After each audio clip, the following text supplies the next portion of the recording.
Hello and welcome to this video. My name is Wiley and I will explore with you the future outlook of ethnography and artificial intelligence. This video is part of an assignment for the Innovation and Design Thinking course at University of Victoria MBA program under the supervision of Dr. Cheryl Mitchell. I was first exposed to ethnography when my team and I were analyzing different design modes as part of our design thinking course.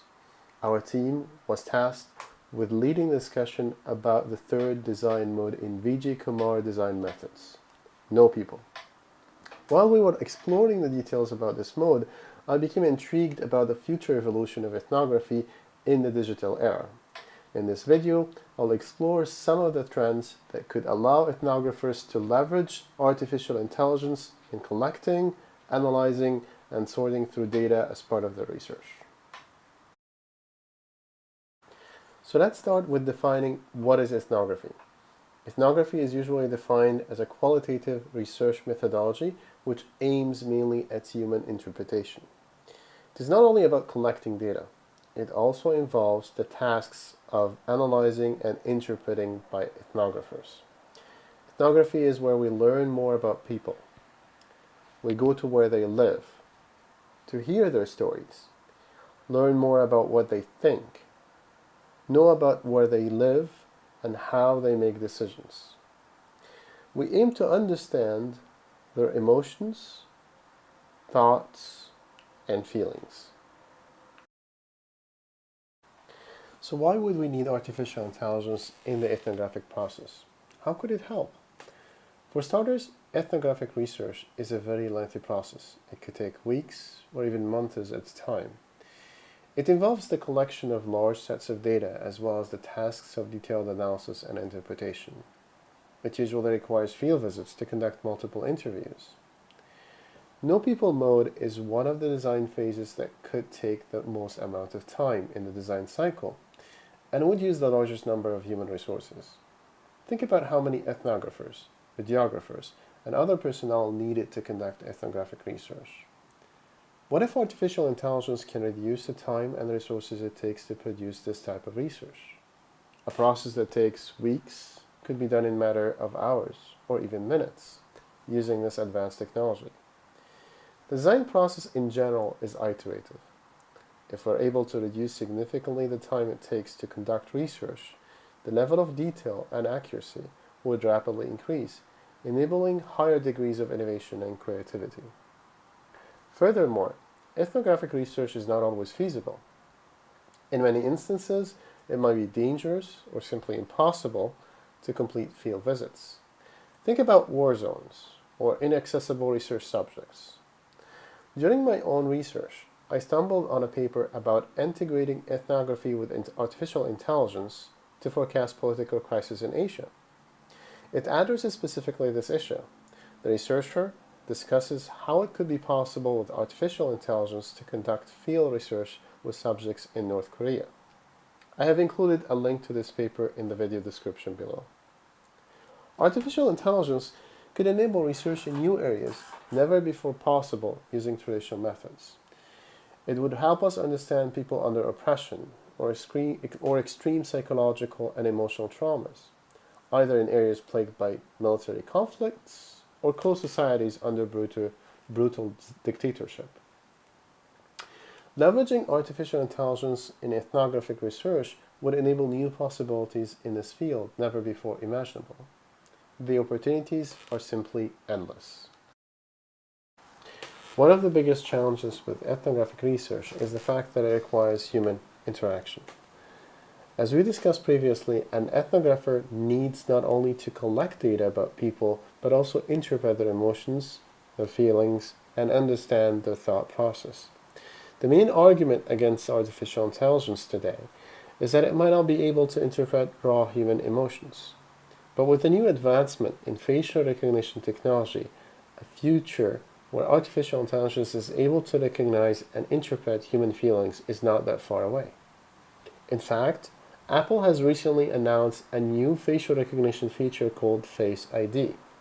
The technology is essentially developed to replace Touch ID, which uses your fingerprint to identify and authorize access to your phone. Then all what you need is your face. What is impressive about Face ID is the fact that it uses new technologies like an infrared camera, a flood illuminator, and a dot projector to identify the tiniest details of a human face. Moreover, Apple Face ID is able to identify your facial features even in the dark, and even if your basic appearances change, like growing a beard or changing your hairstyle. And it doesn't stop there. Face ID can also translate your expressions to emojis, a technology Apple calls Animoji.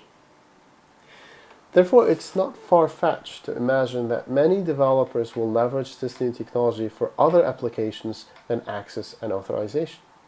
Such development can take the interaction between human and machine to a whole new level. Ethnography would be a strong candidate. I can imagine that soon you can be interviewed by an AI on your phone, which will ask you basic survey questions and will be able to analyze real-time your responses, interpret your facial expressions, and provide research recommendations using the Face ID technology. This could mark a breakthrough in the field of artificial intelligence and ethnography combined. There is another potential evolution path of ethnography and artificial intelligence that could change the way we look at this area of research, and it all relates to social media. Social media is invading every aspect of our lives. It enables social revolution, affects presidential elections, and acts as a more powerful platform for social and political discourse than any other media in history.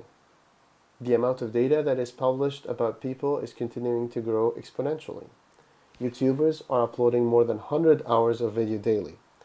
There are more than 20 billion photos uploaded to Instagram to date. Twitter followers send more than 500 million tweets every single day. It is estimated by 2020 that more than 5,200 gigabytes of data will be available for every person on Earth.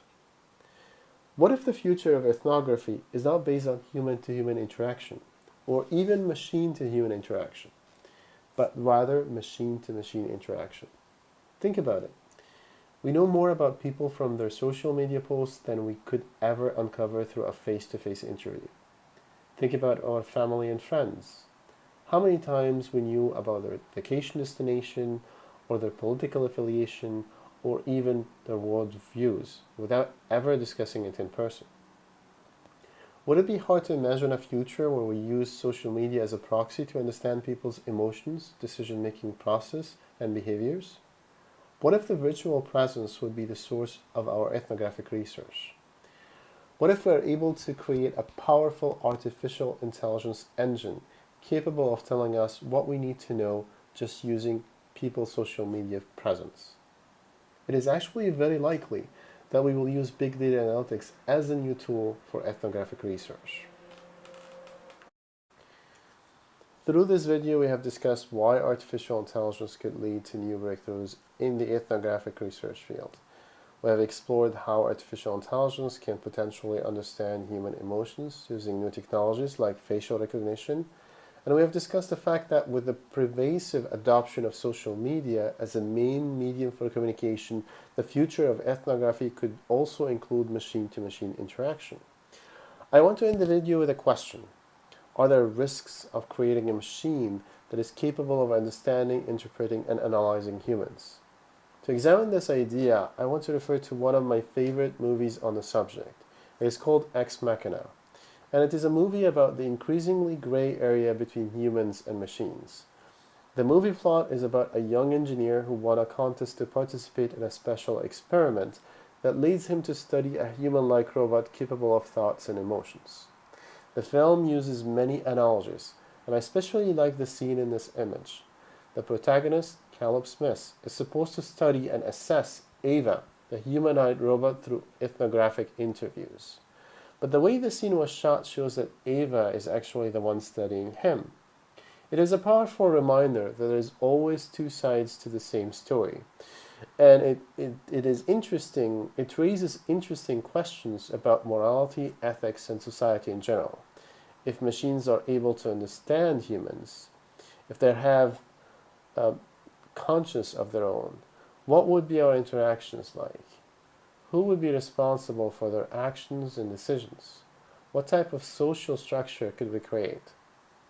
I can't claim I have any answers to these questions, but I cannot help but wonder. There's only one thing that is certain. The rate of technological advancement in artificial intelligence is bound to accelerate, and it will shape the future of generations to come. Thank you very much.